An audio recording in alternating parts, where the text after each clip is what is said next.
ওমর রাদিয়াল্লাহু তাআলা আনহু রাতের বেলা পেরেশানি, চিন্তায় চোখের মধ্যে ঘুম নাই।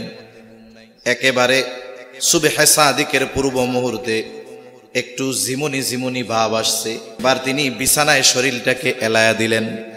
অনেক সময় দেখবেন চেয়ারে বসে বসে ছোট্ট একটা ঘুম হয়, ছোট ঘুমের মধ্যে বিশাল এক স্বপ্ন দেখা হয়ে যায়, হয় না অনেক সময়?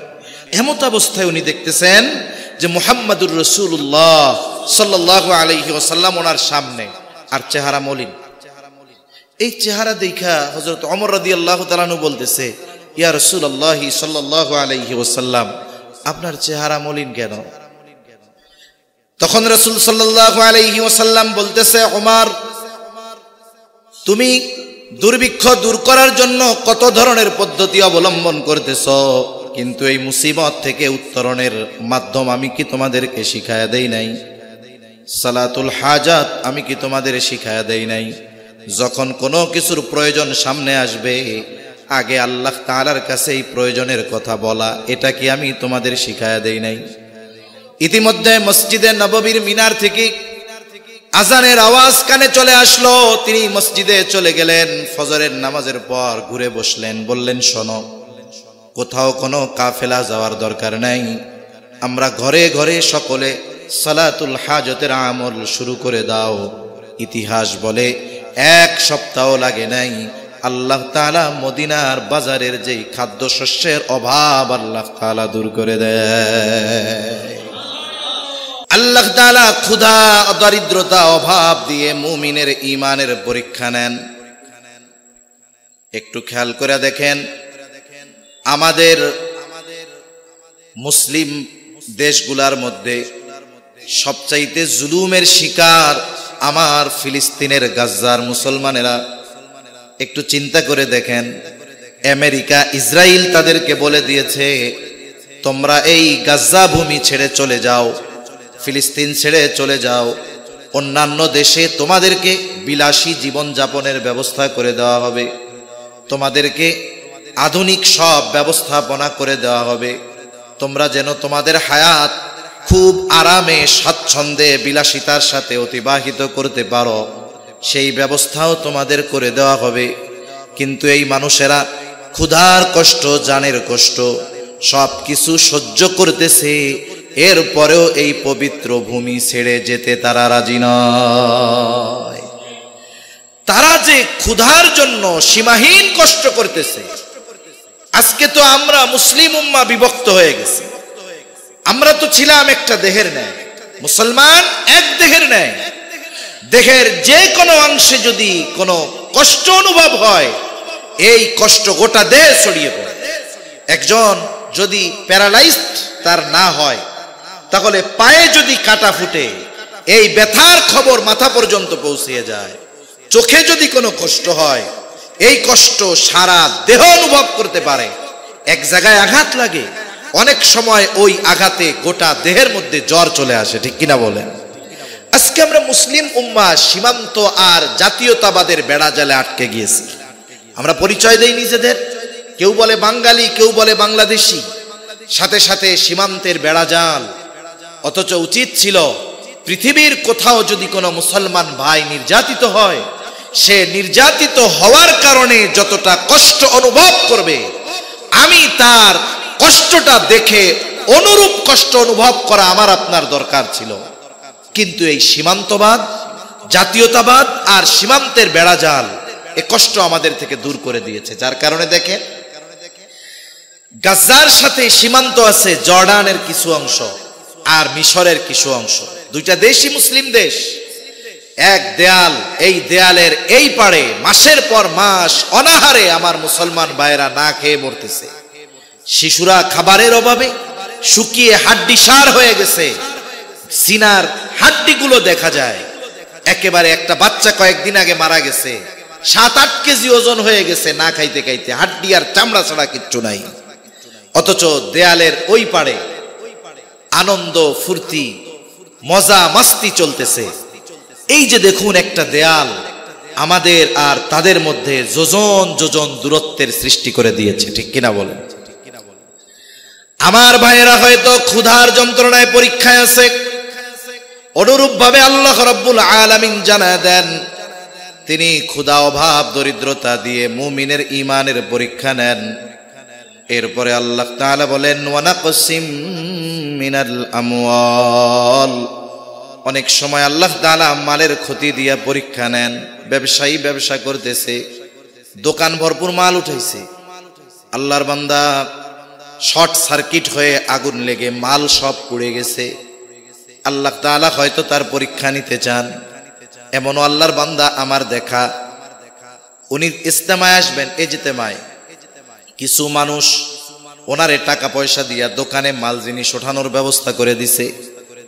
রাতের বেলায় একজন দুশ্মনী করা তার দোকানে আগুন লাগায় মাল সব পুড়ায়া দিল। সকাল বেলায় উনি ইজতেমায় আসবেন, আর রাতের বেলা তার দোকানে আগুন লাগছে, পুড়ে সব ছাই।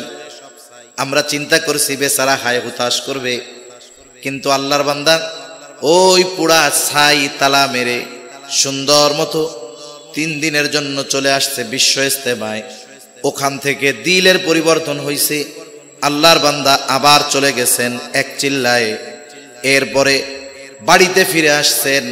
আল্লাহ সুবহানাহু ওয়া তাআলা এই চিল্লায় থাকা অবস্থায় তার দোকানে পুনরায় মাল জিনিস ওঠানোর ব্যবস্থা করে দিয়েছে।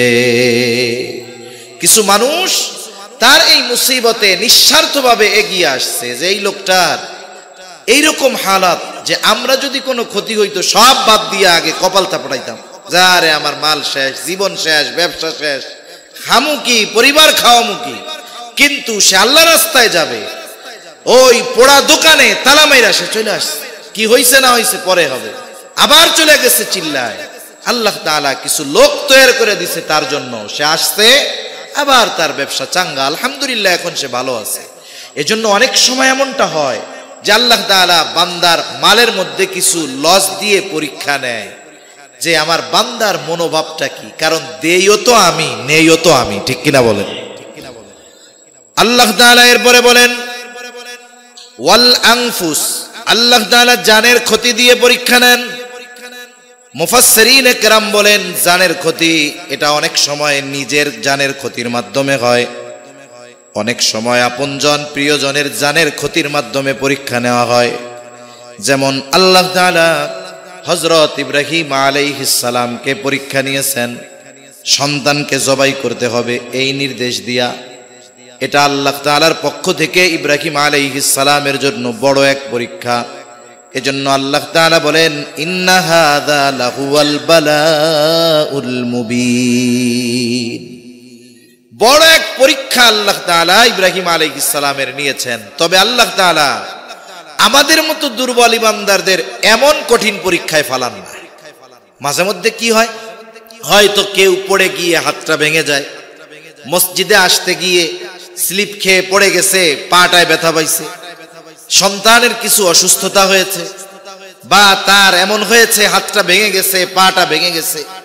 মূলত আল্লাহ সুবহানাহু ওয়া তাআলা অনেক সময় নিজের জানের অথবা আপনজনের জানের ক্ষতি দিয়ে আল্লাহ তাআলা পরীক্ষা নেয়। অনেক সময় এমনটা হয় যে পিতা নিজের চাইতে সন্তানকে বেশি ভালোবাসে।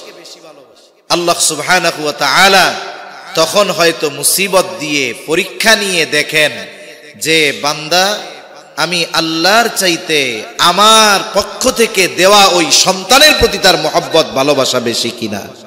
এজন্য অনেক সময় আল্লাহ তাআলা পরীক্ষা নেয়, সন্তান সন্ততির অসুস্থতা দিয়ে পরীক্ষা নেয়। অনেক সময় আল্লাহ তাআলা একেবারে বাবার সামনে সন্তানকে দুনিয়া থেকে নিয়ে যান, এটাও আল্লাহ তাআলার পক্ষ থেকে বড় পরীক্ষা। এরপরে আল্লাহ তাআলা বলেন ওয়াস-সামারাত, আল্লাহ রাব্বুল আলামিন ফল ফসলের ক্ষতি দিয়ে পরীক্ষা নেন। হয়তো আল্লাহর বান্দা জমিনের মধ্যে পাকা ফসল দেখে আসছে, চিন্তা করছে আগামী দিন বা পরশুদিন কয়েকজন লোক নিয়ে পাকা ফসল আমি ঘরে তুলব। কিন্তু ইচ্ছা তো আল্লাহ তাআলা যা করেন তাই হয়। উনি চিন্তা করছেন 2 দিন পরে ফসল ঘরে তুলব, বাজারে বিক্রয় করব, এগুলো দিয়ে আমার ঋণ পরিশোধ করব। কিন্তু রাতের বেলায় মেঘের আওয়াজ, রাতের বেলা শিলাবৃষ্টি হলো। বলুন তো, পাকা ধানের উপরে যদি শিলাবৃষ্টি হয়, ওই ধান ঘরে তোলার আর কোনো উপায় থাকে নাকি? আল্লাহ তাআলা দিয়েছেন, এর নিয়ন্ত্রণ দুনিয়ার কোনো মানুষের হাতে নাই। এখন আল্লাহ তাআলা ওই রকম ফল ফসলের ক্ষতি দিয়ে আল্লাহ তাআলা পরীক্ষা নেন। এখন কথা হলো, পরীক্ষা যে নেন মূলত আল্লাহ চানটা কি? মানুষ যখন মুসিবতে পড়ে, বিপদে পড়ে, তার দরকার হলো সাহায্য। মুসিবতে পড়লে কি দরকার একটু জোরে বলেন তো? সাহায্য দরকার। এখন আল্লাহ তাআলা এই যে মুসিবতগুলো দেন, দিয়ে চান কি? চান হলো যে বান্দা মুসিবতে পড়ে যেন আমার দিকে প্রত্যাবর্তিত হয়। কিন্তু আমাদের সমস্যা, আমরা যখন মুসিবতে পড়ি, এই মুসিবত থেকে উত্তরণের জন্য আল্লাহর দিকে না ফিরে আমরা জাগতিক আসবাবের দিকে মুখাপেক্ষী বেশি হই। যেমন অসুস্থ হয়েছি, আমাদের চিন্তা থাকে চিকিৎসাই আমাকে সুস্থ করতে পারে। আমার কিছু টাকা পয়সার প্রয়োজন, আমি চিন্তা করি অমুকের কাছ থেকে যদি কর্জ আনা যায়, অথবা অনেকে তো আরেক ধাপ এগিয়ে গিয়ে সুদে লোন এনে চিন্তা করে এই মুসিবতটা আমাকে দূর করতে হবে। আছে না নাই এরকম? অথচ আল্লাহ তাআলা আগেই বলেছি পরীক্ষা নেন, কিন্তু বান্দা পরীক্ষায় ফেল যাক এটা চান না। এজন্য আল্লাহ রাব্বুল আলামিন এর আগেই জানায় দেন, বান্দা তুমি যদি মুসিবতে পড়ে যাও, তোমার তো সাহায্য প্রয়োজন, তুমি সাহায্য কোথায় চাইবা? আল্লাহ তাআলা কোরআনুল কারীমের মধ্যে বলেন, 2 আয়াত আগেই, ইয়া আইয়ুহাল্লাযীনা আমানুস্তাঈনু বিস-সাবরি ওয়াস-সালাহ ইন্নাল্লাহা মা'আস-সাবিরিন। আল্লাহ তাআলা বলেন, ইয়া আইয়ুহাল্লাযীনা আমানু, হে ঈমানদারেরা, পরীক্ষায় পড়েছো, মুসিবতে পড়েছো, বিপদে পড়েছো, এখন তোমার সাহায্য দরকার, কোথায় তুমি সাহায্যের জন্য যাইবা? আল্লাহ তাআলা বলেন, ইস্তাঈনু, তুমি আমার কাছে সাহায্য চাও। এখন আল্লাহ তাআলার কাছে সাহায্য চাওয়ার নির্দেশ আল্লাহ তাআলা দিলেন। আল্লাহর কাছে সাহায্য চাওয়ার মাধ্যম কি? অনেক মানুষ বোঝে না। অনেকে চিন্তা করে আল্লাহর কাছে যদি সাহায্য চাইতে হয় তাইলে অমুক বাবার মাধ্যমে চাইতে হবে। নাউজুবিল্লাহ বলেন। ওরা নাস্তিক ছিল না, এমন ছিল না যে, এমনটা বলতো না যে স্রষ্টা বলে কেউ নাই, এমনটা মক্কার মুশরিকরা বলতো না। বরং কোরআনুল কারীমের মধ্যে স্বয়ং আল্লাহ তাআলা জানায় দেন, আল্লাহ তাআলা বলেন, ওয়ালাইন সাআলতাহুম মান খালাকাস সামাওয়াতি ওয়াল আরদা লায়াকুলুন্নাল্লাহ। আল্লাহ তাআলা কোরআনুল কারীমের মধ্যে মক্কার মুশরিকদের ব্যাপারে বলেন, আপনি যদি মক্কার মুশরিকদেরকে জিজ্ঞাসা করেন, তাদের কাছে যদি জানতে চান, মান খালাকাস সামাওয়াতি ওয়াল আরদ, আসমান এবং জমিনের স্রষ্টা কে? কে বানিয়েছে আসমান, কে বানিয়েছে জমিন? ওরা নাস্তিকদের মতো বলবে না এটা বিগ ব্যাংকের মাধ্যমে অটোমেটিকই সৃষ্টি হয়ে গেছে। বরং তারা আপনার এই প্রশ্নের জবাবে কি বলবে? আল্লাহ তাআলা 2টা তাকিদ যোগ করে বলেন, লায়াকুলুন্নাল্লাহ। আপনার জবাবে মক্কার মুশরিকরা বলবে, অবশ্যই অবশ্যই আসমান জমিনের স্রষ্টা হলেন আল্লাহ। প্রশ্ন করলে আসমান জমিনের স্রষ্টা আল্লাহ, এই জবাব দিবে কারা? মক্কার মুশরিকরা। এরা যদি আল্লাহর অস্তিত্ব অবিশ্বাসী হইতো তাহলে কে বলতো যে আসমান জমিন আল্লাহ বানাইছে? বলতো। আবার আল্লাহ তাআলা আরেক জায়গায় বলেন, ওয়ালাইন সাআলতাহুম মান নাযালা মিনাস সামাই মাআন ফাআহইয়া বিহিল আরদা বা'দা মাউতিহা। আপনি যদি মক্কার মুশরিকদেরকে জিজ্ঞাসা করেন, মান নাযালা মিনাস সামাই মাআ, কে আসমান হতে পানি বর্ষণ করে, কে বৃষ্টি দেয়? শুধু বৃষ্টি দেয় তা নয়, ফাআহইয়া বিহিল আরদা বা'দা মাউতিহা, এই পানির দ্বারা কে মৃত জমিনকে পুনরুজ্জীবিত করে? অর্থাৎ ফসল উৎপাদনের অনুপযুক্ত জমিন, পানির অভাবে শুকিয়ে যাওয়া শুকনা ঠনঠনা ওই জমিন কে ফসল উৎপাদনের জন্য উপযুক্ত করে তোলে? তারা তাদের দেবদেবীদের কথা বলবে না, লাত মানাত উজ্জার কথা বলবে না। আপনার এই প্রশ্নের জবাবে অবশ্যই অবশ্যই তারা বলবে, বৃষ্টি দেন আল্লাহ, আর জমিনকে ফসল উৎপাদনের উপযুক্ত করে তুলেনি আল্লাহ। এগুলো আল্লাহই করেন। এরপরে আল্লাহ তাআলা আরো এক জায়গায় বলেন, ওয়ালা ইন সাআলতাহুম মান খালাকাহুম লায়াকুলুন্নাল্লাহ, আপনি যদি তাদের অস্তিত্বের ব্যাপারে জিজ্ঞাসা করেন যে তাদেরকে কে সৃষ্টি করেছে, তারা এমন বলবে না যে এমনিই হয়ে গেছি, বরং তারা তাদের নিজেদের সৃষ্টির ব্যাপারেও বলবে অবশ্যই অবশ্যই আমাদের সৃষ্টি করেছেন আল্লাহ। এই যে আল্লাহর অস্তিত্বের ব্যাপারে যে বিশ্বাস ছিল কাফেরদের, বিশ্বাসটা কোন পর্যায়ে যে স্বয়ং আল্লাহ তাআলা তাদের এই বিশ্বাসের সাক্ষ্য দিচ্ছেন। অথচ দেখুন এদের সমস্যা কি, আল্লাহর অস্তিত্বের ব্যাপারে এমন বিশ্বাস থাকার পরেও কিছু চাইতে হলে তারা দেবদেবীদের মাধ্যমে চাইত। কেমনে চাইতো? দেবদেবীদের মাধ্যমে চাইতো। আর আমাদের দেশে কিছু আছে, বিশেষ করে এই ভারতীয় উপমহাদেশে, যে আল্লাহর কাছে সরাসরি চাওয়া বাদ দিয়ে আরেক জায়গায় গিয়া যায়। এটা কখনো সমীচীন নয়। এই ধরনের মানুষ আমাদের দেশে অনেক, এদের এই আকীদা, এই বিশ্বাস ঈমান থেকে দূর করে দিয়েছে। যদি এরা জান্নাতে যায় তাইলে আবু জেহেলের জান্নাতে যাইতে বাধা নাই, আর কোনো মনে রাখতে হবে। এজন্য আল্লাহ সুবহানাহু ওয়া তাআলা সুস্পষ্টভাবে কোরআনুল কারীমের মধ্যে জানিয়ে দিয়েছেন, সাহায্য আমার কাছে চাও। কেমনে চাইবা? কোন বাবা, দরবার, মাজার কারো মাধ্যমে চাওয়া লাগবে না, সরাসরি আমার কাছে চাও। মাধ্যমটা কি? দুইটা। কয়টা মাধ্যম? দুইটা। আল্লাহ তাআলা বলেন বিসসাবরি ওয়াস সালাহ, সবর আর সালাত, ধৈর্য আর নামাজের মাধ্যমে তোমরা আমার কাছে সাহায্য চাও। এক নাম্বার সবর, দুই নাম্বার সালাত। এখন সবরটা কি? বুজুর্গানে দ্বীনের কিছু কথা আমি আপনাদের নকল করে শোনাই। অনেক সময় সবর বলতে আমরা বুঝি যে হাত কেটে গেছে, যা হয় হোক, আমি সেলাইও করব না, ওষুধও খাবো না। আমার জ্বর হইছে, মইরা যাই তাও ডাক্তারের কাছে যাব না।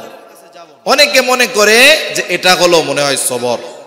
অথচ হাদিসে নবীজি সাল্লাল্লাহু আলাইহি ওয়াসাল্লাম বলেছেন, অসুস্থ হলে চিকিৎসা গ্রহণ করা, তবে চিকিৎসার যে আসবাব এটার উপরে ইয়াকিন থাকবে না, ইয়াকিন হবে আল্লাহর উপরে, যে আল্লাহ যদি ওষুধ দিয়ে কাজ করায় তাইলে ওষুধ কাজ করবে, নইলে ওষুধ কাজ করবে না। তার মানে আমি চিকিৎসা গ্রহণ করব, তবে তাওয়াক্কুল, ভরসা, ওষুধ ডাক্তারের উপরে নয়, কার উপরে? আল্লাহর উপরে। একটা উদাহরণ দেই স্বাভাবিকভাবে, তাইলে বুঝতে সহজ হবে। মনে করেন অনেক সময় এমন হয় যে অনেক আত্মীয় স্বজনের খুব মেজর অপারেশন হবে, মসজিদে দোয়া চায় না ইমাম সাহেবের কাছে, মুসল্লিদের কাছে আইসা বলে যে আপনারা একটু দোয়া করেন, আমার আব্বার অমুক দিন একটা মেজর অপারেশন আছে, আল্লাহ সুবহানাহু ওয়া তাআলা যেন অপারেশনটা সাকসেসফুল করে দেয়। এরকম দোয়া চায় কি চায় না? চায়। এখন বলেন তো, অপারেশন থিয়েটারের মধ্যে অপারেশন হবে, তাই না? অপারেশন কে করে? আল্লাহ করে না ডাক্তার করে? কিন্তু দোয়া চাওয়ার সময় কি কয়? আল্লাহ যেন সাকসেস করে। তার মানে কি? এখানেই সবরের কম্বিনেশন। দেখুন, একজন ইমানদার ডাক্তার অপারেশন করতেছে, কিন্তু সে বিশ্বাস করে যে ডাক্তার অপারেশন করতে পারে ঠিক, কিন্তু অপারেশন সাকসেসফুল করতে পারে না যদি আল্লাহ সাকসেস না করে। ঠিক কিনা বলে? এখানেই সবরের কম্বিনেশন। অপারেশন চলতেছে, চিকিৎসা চলতেছে, কিন্তু ভরসা বান্দার কার উপরে? আল্লাহর উপরে। যদি ডাক্তারের কাছে অপারেশন সাকসেসফুল করার ক্ষমতা থাকতো, তাহলে কোন ডাক্তার বন্ড সই আগে নিত না। ছোট্ট একটা অপারেশনও যদি করা লাগে, অভিভাবকের বন্ড সই দেওয়া লাগে যে এই যে অ্যানেস্থেসিয়া দিলাম, যদি সেন্সার না ফিরে তাইলে আমাদের কোনো দায়বদ্ধতা নাই, সিগনেচার দেন, এরপরে অপারেশন থিয়েটারে ঢোকানো হবে। যদি সাকসেসফুল করার ক্ষমতা ডাক্তারের হাতে থাকতো, তাইলে অপারেশনের টেবিলে কোনো রোগী মারা যাইত না। তার মানে ডাক্তার অপারেশন করে ঠিক, কিন্তু সাকসেসফুল করেন যিনি, তিনি কে?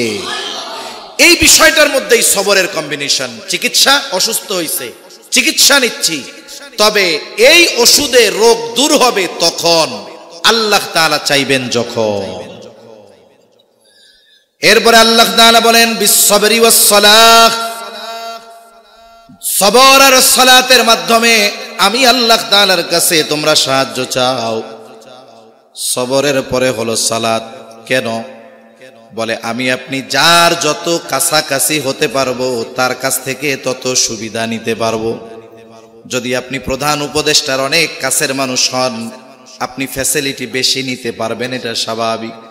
অনুরূপভাবে বান্দা আর আল্লাহর মধ্যে সবচাইতে নৈকট্য অর্জন এটা হয় সালাতের মাধ্যমে। কারণ বান্দা যখন তাকবীরে তাহরিমা আল্লাহু আকবার বলে নামাজের মধ্যে ঢুকে, দুনিয়ার অনেক বৈধ কাজ, অনেক ভালো কাজ তার জন্য নিষিদ্ধ হয়ে যায়। কেন? তখন বান্দার কথোপকথন চলে কার সাথে? আল্লাহ তাআলার সাথে। এজন্য নবীজি সালাতুল হাজাত শিখিয়ে দিয়েছেন। সম্ভবত তারিখে দামেস্কের মধ্যে আসছে, হযরত ওমর রাদিয়াল্লাহু তাআলা আনহুর সময় একবার দুর্ভিক্ষ দেখা দিচ্ছে। স্বাভাবিক, দুর্ভিক্ষ যদি মানুষের কোন জিনিস যদি মানুষের ক্রয় সীমার বাইরে চলে যায়, অটোমেটিক দুর্ভিক্ষ লেগে যায়। হযরত ওমর রাদিয়াল্লাহু তাআলা আনহু পেরেশান। মদিনার বাজারে খাদ্যশস্যের অভাব, যা আছে দাম অনেক, সবার ক্রয় সীমার ভিতরে নাই। কি করা দরকার? আমদানি করা দরকার। ভবিষ্যতে অতীতে আমরা দেখছি পেঁয়াজের কেজি 280-300 টাকা হয়ে গেছে, কিন্তু আবার যখন বিভিন্ন দেশ থেকে আমদানি করা হয়েছে, হয়তো ওই সময় কৃত্রিম সংকট সৃষ্টি করা হয়েছিল। আমরা পরবর্তীতে দেখলাম বাংলাদেশের যত বড় বড় বাজারগুলো আছে, চট্টগ্রামের খাতুনগঞ্জ, এই সব জায়গায় লক্ষ লক্ষ পচা পেঁয়াজ ওগুলো নদীর মধ্যে ফেলে দিয়েছে। তার মানে এইগুলো সিন্ডিকেট মানুষের ভোগান্তির জন্য, কিছু মুনাফা বেশি পাওয়ার জন্য, অথবা কিছু টাকা করার জন্য এই আমদানির ভাব ধরছে আর কি। আমদানি করছে, দাম তখন কমে গেছে। এখন ওমর রাদিয়াল্লাহু তাআলা আনহু সাহাবায়ে কেরামকে নিয়ে পরামর্শ করলেন কি করা যায়। সিদ্ধান্ত হলো আগামীকাল সকালে এক গ্রুপ চলে যাবে সিরিয়ার দিকে, আর এক গ্রুপ চলে যাবে মিশরের দিকে, তার মানে চতুর্দিকে ছড়ায় পড়বে। আর এক গ্রুপ চলে যাবে ইয়েমেন খাদ্যশস্য আমদানি করার জন্য। সিদ্ধান্ত হলো সকাল বেলায় ফজরের নামাজের পর খলিফাতুল মুসলিমিন কাফেলা বিদায় দিবেন। ওমর রাদিয়াল্লাহু তাআলা আনহু রাতের বেলা এইগুলো করতে করতে অনেক রাত হয়ে গেছে, বাসায় ফিরলেন পেরেশানি, চিন্তায়, চোখের মধ্যে ঘুম নাই। একেবারে সুবহে সাদিকের পূর্ব মুহূর্তে একটু ঝিমুনি ঝিমুনি ভাব আসছে। এবার তিনি বিছানায় শরীরটাকে এলায়া দিলেন। অনেক সময় দেখবেন চেয়ারে বসে বসে ছোট্ট একটা ঘুম হয়, ছোট ঘুমের মধ্যে বিশাল এক স্বপ্ন দেখা হয়ে যায়, হয় না? অনেক সময় চেয়ারে বসে জিম দিছে কয়েক সেকেন্ডের, কিন্তু এর মধ্যে লম্বা একটা স্বপ্ন দেখা হয়ে যায়। এখন ওনার চোখে ঘুম না, তন্দ্রা, ঘুম ঘুম ভাব, তবে ঘুম না। বিভোর ঘুম তো একরকম, আর একটা হলো ঘুম আসতেছে বোঝা যায়, চোখের সামনে ঝাপসা হয়ে যায়, বারবার পলক পড়তে থাকে, এরকম একটা ভাব। ক্লান্তির সময় অনেক সময় এরকম ভাব আসে। উনি বিছানায় শুয়ে আছেন, এমত অবস্থায় উনি দেখতেছেন যে মুহাম্মাদুর রাসূলুল্লাহ সাল্লাল্লাহু আলাইহি ওয়াসাল্লাম ওনার সামনে, আর চেহারা মলিন। এই চেহারা দেখা হযরত ওমর রাদিয়াল্লাহু তাআলা আনহু বলতেছে, ইয়া রাসূলুল্লাহ সাল্লাল্লাহু আলাইহি ওয়াসাল্লাম, আপনার চেহারা মলিন কেন? তখন রাসূল সাল্লাল্লাহু আলাইহি ওয়াসাল্লাম বলতেছে, ওমর, তুমি দুর্ভিক্ষ দূর করার জন্য কত ধরনের পদ্ধতি অবলম্বন করতেছো, কিন্তু এই মুসিবত থেকে উত্তরণের মাধ্যম আমি কি তোমাদেরকে শিখায়া দেই নাই? সালাতুল হাজাত আমি কি তোমাদের শিখায়া দেই নাই? যখন কোনো কিছুর প্রয়োজন সামনে আসবে, আগে আল্লাহ তাআলার কাছে এই প্রয়োজনের কথা বলা, এটা কি আমি তোমাদের শিখায়া দেই নাই? ইতিমধ্যে মসজিদে নববীর মিনার থেকে আজানের আওয়াজ কানে চলে আসলো।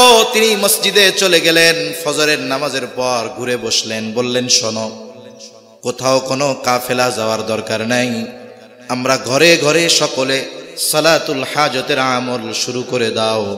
ইতিহাস বলে 1 সপ্তাহ লাগে নাই, আল্লাহ তাআলা মদিনার বাজারের যেই খাদ্যশস্যের অভাব আল্লাহ তাআলা দূর করে দেয়। এজন্য আমি আপনি যখন কোনো মুসিবতে পড়ব, কোনো প্রয়োজনে পড়ব, বান্দার দ্বারস্থ হওয়ার আগে কার দ্বারস্থ হব? জোরে বলেন। আল্লাহর কাছে আগে বলবো যে আল্লাহ, এটা আমার প্রয়োজন, এটা আমারে দেন। আল্লাহ তাআলা ব্যবস্থা করবে। এজন্য আল্লাহ তাআলা বলেন, ইস্তাঈনু বিস-সাবরি ওয়াস-সালাহ, হে ইমানদারেরা, একটু খেয়াল করব, আল্লাহ ডাক দিচ্ছেন ইমানদার বলে। কি বলে? ইমানদার বলে ডাক দিচ্ছেন। হে ইমানদারেরা, ইস্তাঈনু বিসসবরি ওয়াসসালাহ, তোমরা আল্লাহ তাআলার কাছে ধৈর্য আর নামাজের মাধ্যমে সাহায্য চাও। এরপরে আল্লাহ তাআলা বলেন ইন্নাল্লাহা মা'আস সাবিরিন। আল্লাহ এটা বলেন নাই ইন্নাল্লাহা মা'আল মুমিনিন, আল্লাহ বলেন নাই। ডাক দিছেন মুমিন বলে, লাস্টে কি বলতেছেন? আল্লাহ ধৈর্য ধারণকারীদের সাথে আছেন। তার মানে সাধারণ মুমিন ঈমান আনছে, এদের অবস্থান আর যে সবের মুমিন তার অবস্থান এক না। কথা বুঝেন নাই মনে হয়? একজন শুধু ঈমান আনছে, আর একজন শুধু মুমিন না, সে সবের মুমিন, সবরের গুণ তার মধ্যে আছে। এই দুইজনের মধ্যে তফাৎ আছে। দেখেন ইব্রাহিম আলাইহিস সালাম যখন সন্তানকে জবাই দিবে, ইসমাঈল আলাইহিস সালাম কি বলছে? ইয়া আবাতি ফাআল মা তুমার সাতাজিদুনি ইনশাআল্লাহু মিনাস সাবিরিন। ইনশাআল্লাহ আপনি আমাকে ধৈর্য ধারণকারীদের অন্তর্ভুক্ত পাবেন। ইব্রাহিম আলাইহিস সালাম দোয়া করছিল, ওই যে রব্বি হাবলি মিনাস সালিহিন, আমার একটা নেককার সন্তান দেন আল্লাহ। আল্লাহ বললেন ফাবাশশারনাহু বিগুলামিন হালিম, একটা সহনশীল সন্তানের সুসংবাদ দিছে। সহনশীলকে, যার মধ্যে সবরের গুণও আছে সে। আল্লাহ বলছিলেন কেমন সহনশীল সন্তান দিব তোমারে, এইটা আল্লাহ দেখাইছেন কোন সময়? এই যে কোরবানি করতেছে, জবাই করতেছে, এই স্বপ্ন দেখাইয়া যে দেখো তোমারে বলছিলাম যে সহনশীল একটা সন্তান দিব, এই সন্তান কেমন সহনশীল, কেমন সবরের গুণে গুণান্বিত, তুমি জবাই করতে চাইবা আর ও বলবে আল্লাহ বাবা আপনি আপনার দায়িত্ব পালন করেন, আপনি আমারে ধৈর্যশীলদের অন্তর্ভুক্ত পাবেন। সুবহান। এজন্য সবরের গুণ যেন তেন গুণ না। আল্লাহ বলেন, তার মানে আল্লাহ বলতে চায় যেই মুমিন মুসিবতে পড়ে ধৈর্য আর নামাজের মাধ্যমে আল্লাহর কাছে সাহায্য চায়, তার প্রমোশন হয়। কি হয়? প্রমোশন কি হয়?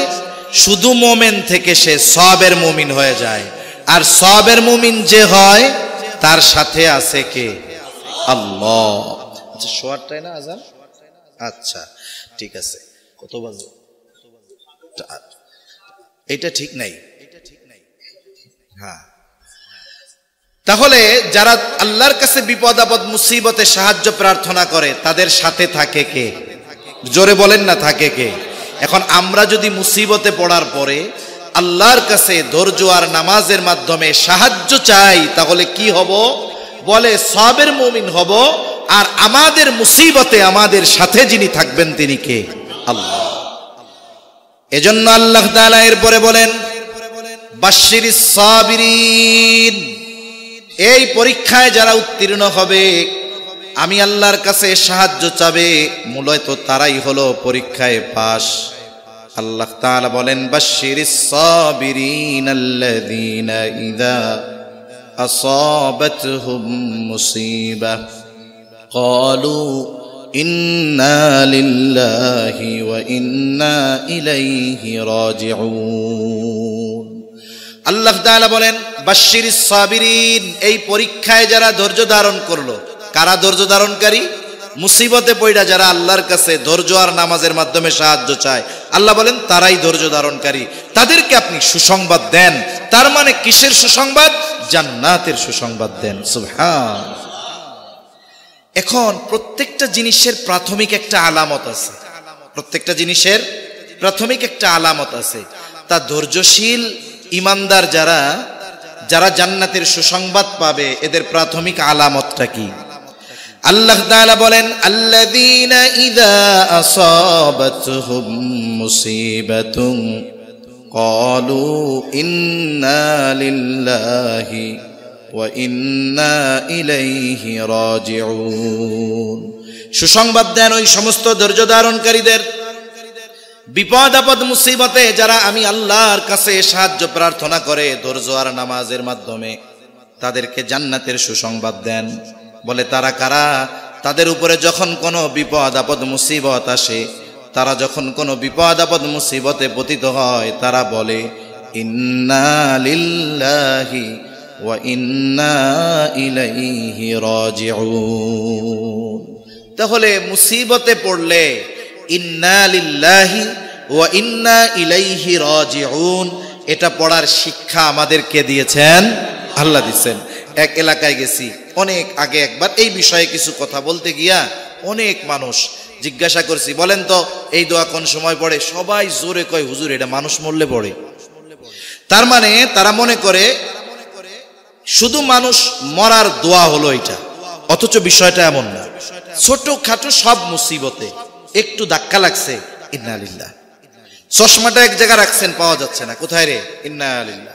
পকেটে হাত দিছেন, চুরি করে নিয়ে গেছে, আগে কোন ইন্না লিল্লাহ।